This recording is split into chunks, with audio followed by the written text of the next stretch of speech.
In a world teeming with predators and unseen dangers, the first humans had to master the art of movement.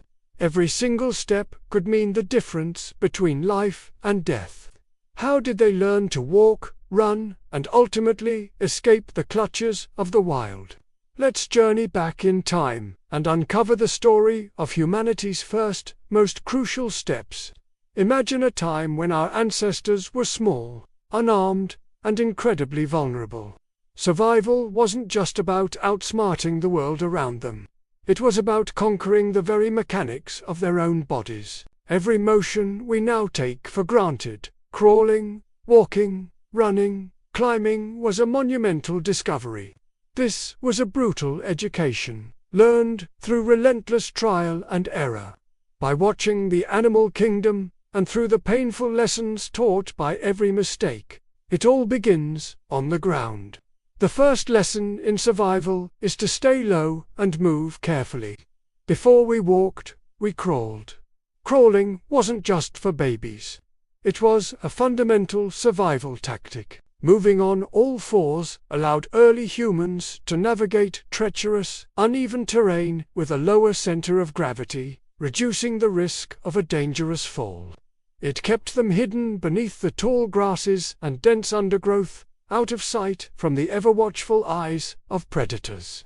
From this low vantage point, they could observe their surroundings with intense focus, learning the layout of the land, the rustle of leaves that signaled danger, and the quiet stillness that meant safety. Every slip on a wet rock, every scrape from a thorny bush, was a vital lesson in caution and control. From the safety of the ground, the ambition to stand grew. Slowly, tentatively, our ancestors began to pull themselves upright. The world looks completely different when you're standing. You can see farther, spot danger from a distance, and free your hands. But this new perspective came at a cost: instability. Learning to balance on 2 feet was a monumental challenge. The forest floor was a minefield of uneven rocks, tangled roots, and soft earth, each one a potential trip hazard. Early humans likely fell, stumbled, and struggled constantly. They would have looked to the experts of the forest for guidance, watching how monkeys shifted their weight, or how other upright animals maintained their posture. Each wobbly step was a small victory, forging new neural pathways and strengthening the muscles needed for bipedal life.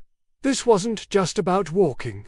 It was about conquering gravity itself. The moment you can stand, you become a more visible target. Suddenly, the rustle in the bushes isn't just a sound, it's a small predator, and it's fast. This is where the next crucial skill develops: the sprint. The instinctive, explosive burst of speed needed to escape immediate danger. Encounters with smaller, faster predators would have honed their reflexes to a razor's edge. They learned the critical importance of timing, that split-second decision to run. They learned which direction to flee, not just away from the threat, but towards potential safety. Each narrow escape wasn't just luck. It was a high-stakes training session, hardwiring the fight-or-flight response, and building the fast-twitch muscle fibers needed for survival. Speed became their first true defense. But the prehistoric world had bigger problems than small, fast predators. It had enormous, relentless hunters that couldn't be outrun in a short sprint. This is where endurance was born. Facing a large predator like a saber-toothed cat wasn't about a quick getaway. It was about a desperate, lung-searing marathon for your life. Early humans learned that running in a straight line was a death sentence. They began to use strategy, running in zigzag patterns to confuse the pursuer's charge.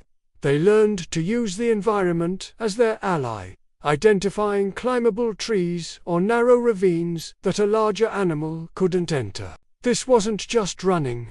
It was strategic evasion, a physical chess match where the prize was another day of existence. It taught them to manage their energy, to push past the limits of exhaustion, and to think tactically even when gripped by terror. Escape wasn't always about running on the ground. Sometimes the only way out was up.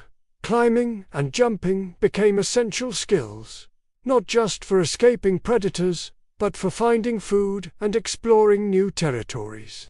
Our ancestors became students of the apes and monkeys, the true masters of the canopy. They observed how they used their hands and feet as versatile grips, how they judged distances for a leap, and how they landed with a flexibility that absorbed the impact. They learned which branches would hold their weight and which would snap.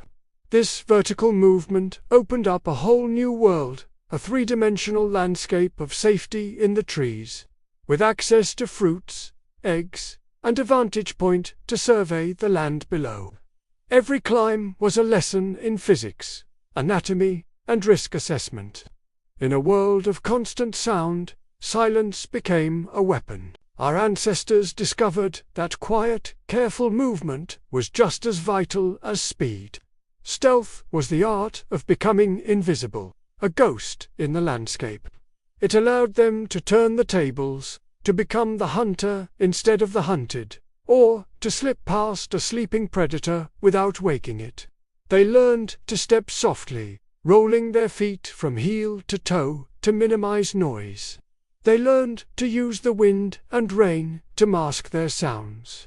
Most importantly, they learned the rhythm of the wild, to move, then pause, listen, and observe. This patient, deliberate movement became a masterclass in awareness, transforming them from clumsy intruders into integral, unseen parts of the ecosystem. While individual skill was crucial, the real breakthrough in survival came from moving together. A lone human was vulnerable, but a group was a force to be reckoned with. Moving as a unit dramatically increased their chances of survival. This wasn't just walking in the same direction. It was the birth of coordination and teamwork. They learned to synchronize their steps, to move more quietly as a group. They developed silent signature hand gesture, a look to communicate threats or opportunities without alerting predators. They learned to maintain a perimeter with individuals looking in different directions, creating a 360-degree field of awareness.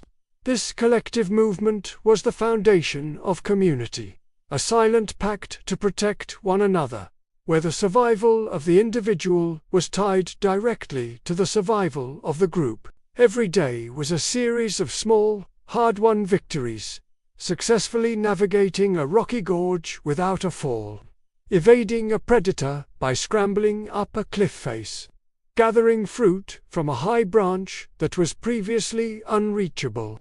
These micro-achievements were more than just moments of relief. They were building blocks of confidence and knowledge. With each success, our ancestors started recognizing patterns, which paths were safest, where dangers were likely hidden, and which movement strategies worked best in certain situations. Their world was no longer just a chaotic blur of threats. It was becoming a landscape they could read, understand, and navigate with growing expertise. It's a powerful realization. Survival is as much about mastering yourself as it is about mastering your environment. Every step, every leap, every silent pause was humanity's first great lesson in control, agility, and teamwork. These weren't just physical movements, they were the very foundation of our intelligence and our ability to cooperate. As our ancestors moved through their world with newfound confidence, their hands, now free, began to notice things. They felt the heft of a smooth river stone, the satisfying weight of a fallen branch. They started to see these objects not just as parts of the landscape, but as extensions of their own bodies. Things that could be held, used, or even thrown. The next great chapter in human survival was about to begin, with the discovery of our very first tools. Thanks for joining us on this journey back in time. If you enjoyed exploring the origins of human movement, Make sure to like this video and subscribe to the channel. You won't want to miss our next episode, where we explore how those first sticks and stones became the weapons and tools that changed our destiny forever. See you then.